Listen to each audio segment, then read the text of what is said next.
नमस्कार माझ्या मैत्रिणींनो, स्वागत आहे तुमचं माझ्या एका नवीन व्हिडिओमध्ये.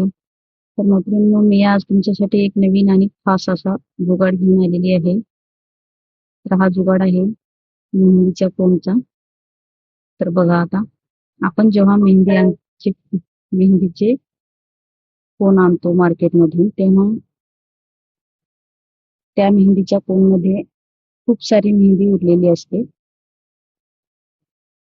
तेव्हा याचा जुगाड कसा करायचा ते मी तुम्हाला या व्हिडिओमध्ये दाखवत आहे. तर व्हिडिओ नक्की आणि पूर्ण बघा. तुम्हाला समजेल की किती उपयोगी आहे हा जुगाड.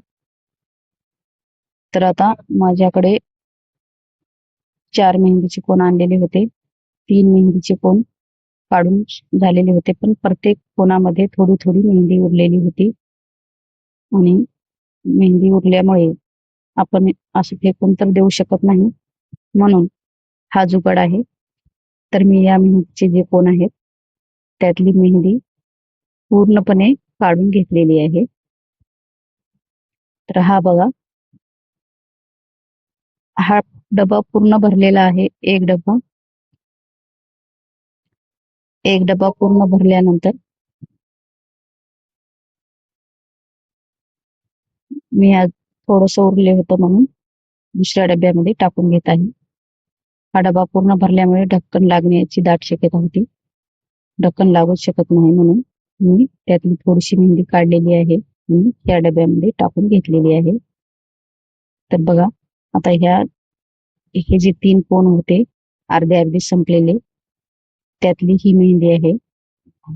हा फुल डबा भरलेला आहे आणि हा पण अर्धा डबा भरलेला आहे. तर बघा आता, ही अशी मेहंदी मी काढून ठेवलेली आहे. जर हे मेहंदीचे कोन आपण असेच सोडले असते तर हवा जाऊन ही मेहंदी कडक होण्याची दाट शक्यता होती, म्हणून नंतर उपयोगी येण्यासाठी मी हा जुगाड केलेला आहे.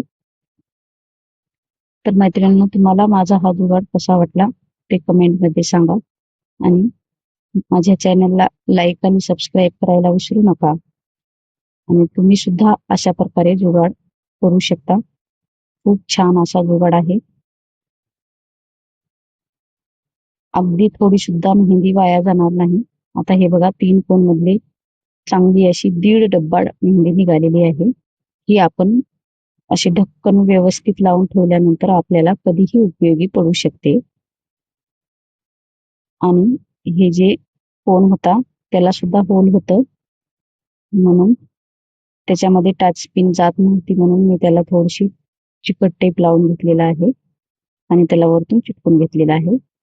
मग आता हे पण पॅक झालेलं आहे आणि त्या फेकण्यामध्ये जाणाऱ्या कोणामधली सुद्धा मेहंदी मी काढून घेतलेली आहे आणि ते सुद्धा आपल्या उपयोगी पडणार आहे. तर थँक्यू. Bye bye.